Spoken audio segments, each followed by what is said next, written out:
Hello and welcome to Tank and AFV News. Today we're looking at a book. This one is from the Pioneers of Armour series by Andrew Hills, Colonel R.E.B. Crompton.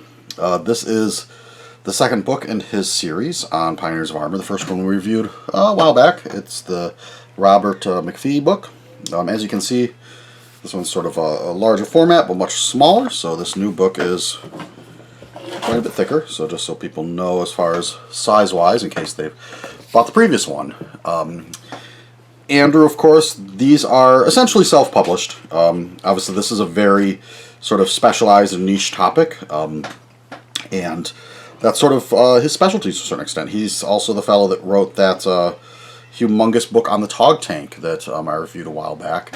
I have had a chance to meet him briefly a couple summers ago, and we messaged a little bit back and forth because he also works on Tank Encyclopedia and some other things, so just sort of a good source of information for someone for me to bounce stuff off of sometimes. And I really do appreciate him sending me these review copies of these books because, like I said, it's, you know, there's a lot of books that come out, a lot of copies I get to review, and a lot of it is stuff that, you know, it's not stuff that's new to me. You know, once you sort of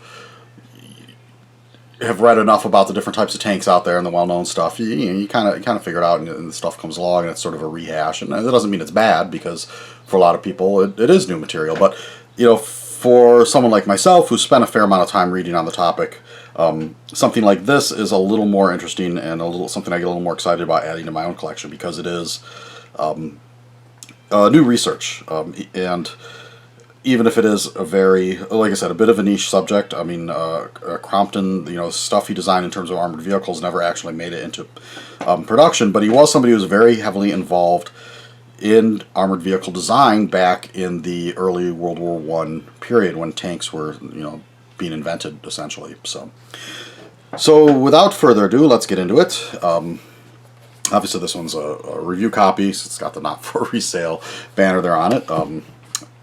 Otherwise, I would assume it's pretty much the same as the regular copies if you go and buy one.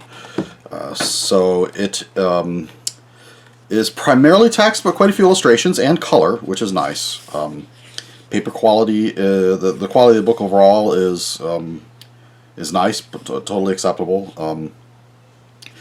And so it just sort of goes through Crompton's life. I'm not going to go into super detail because it's a pretty dense story, and even though I read the book, parts of it I'm already forgetting details because there's a lot of information in here. And this is a man who did a lot in his life, and he was involved in a lot of different things. And you know, he's sort of one of those characters of the late 19th, early 20th century. You know, because by the time by World War I, he was quite a bit older. So a lot of his work was really in the 19th century, and you know, just one of those guys who was mechanically inclined and had the resources to put his ideas into action and sort of could jump around from one thing to another. So he had been involved with a lot of different things. So here we have India and road traction, so which is sort of these big steam traction machines that they were using in India time, and you can see different wheel types and whatnot. Gives you an idea of some of the illustrations in here. He was involved quite a bit with electricity,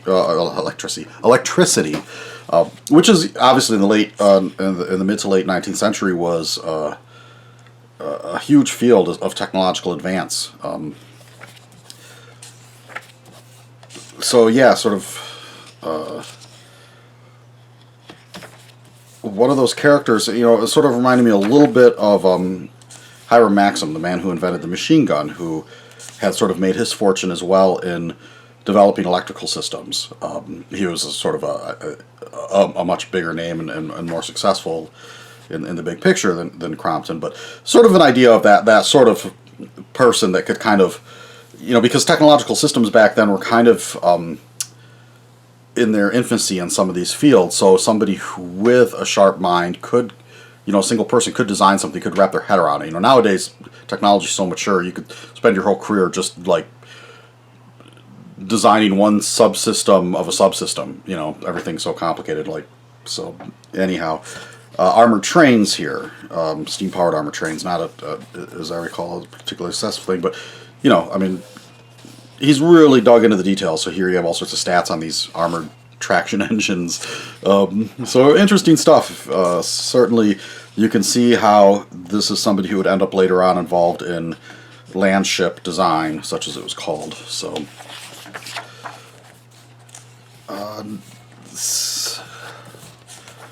definitely sounds like a man who had a bit of a personality, and certainly a personality that sometimes led to conflicts with some other people, which is, again, not an unheard of personality trait in some of these types of personalities. You know, sort of like with probably the most famous for people interested in tank history is Walter Christie and his notoriously prickly personality.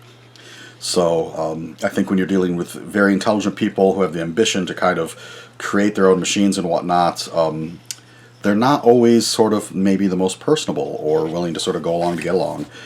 Anyhow, so here you can see some of the early, so the pedrail land ship.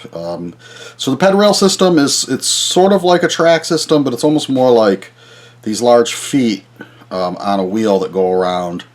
And it's almost more like a snowmobile track. For people who are familiar with a snowmobile, you got this wide track, that's one track, and then the vehicle has to be wider than the track because the power supply has to come down to the bogies sort of from outside the track, because you can't get between it because it's a solid line. So here you see another picture of the pedrail land ship, which so also if people interested in those prototypes and whatnot, because they never really went to production, you got plenty of stats here.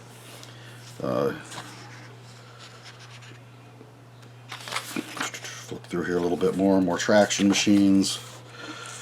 There's the articulator. Here we have, you know, some more of the different pedrail land ship designs, which is essentially, and then he really got into this idea of articulation, so an articulated machine. So here we see this sort of a good example of how the vehicle itself is wider than the track. And how it's a single track instead of, you know, a double track like you'd expect on most armored vehicles.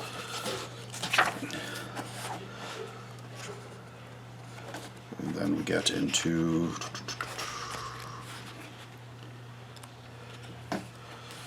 more different suspension and propulsion methods, some larger artist renderings of the pedrail.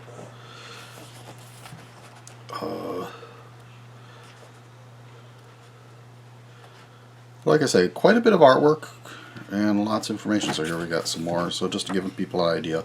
So, and then here's some of the later designs he had, which are a little more of a conventional tank type, but still with the articulated middle part. So obviously his designs kind of fell by the wayside, and instead it was the tank designs that we know that the British came out with, that we're all familiar with, were the sort of rhomboid shaped ones with the all-around track. Here's the elephant's feet trench crossing system, which is this kind of crazy thing that involved a sort of framework and the vehicle kind of lifting itself over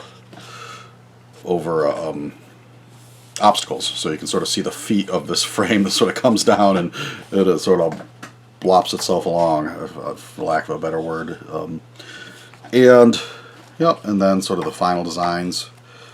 Some more pictures and sort of images of the one machine that did get built, which is, as far as I understand, no longer exists. But some of those pictures of the prototype, that's as far as it went.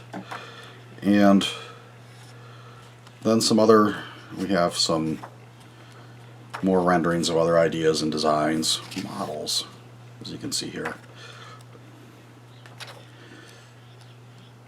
So for people that are interested in the history of early armor development in England, in the sort of World War I, pre-World War I era, this book is going to be very valuable. And of course, one of the most important part of any book is the references section, so you can know that where the information came from, or if you want to follow it up with your own research. And as you can see, there's quite a bit here. So Andrew does a pretty thorough job of researching this stuff.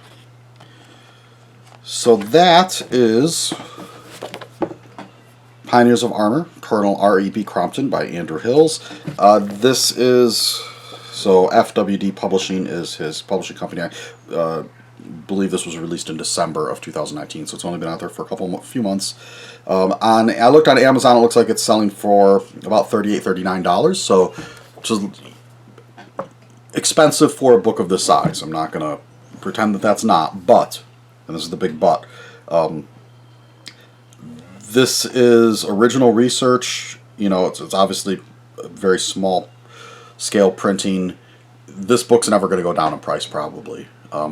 There's not going to be a lot of them out there, and if this is something you're going to want to buy it now, because, like I said, once this hits the used book market, in my experience, these kind of highly specialized small print books, the price only goes up on them. So, you know, if you're serious about building a library of materials on the history of tanks and armored vehicles, and you want sort of the real sort of niche stuff like this, you kind of got to pay to play, I hate to say. So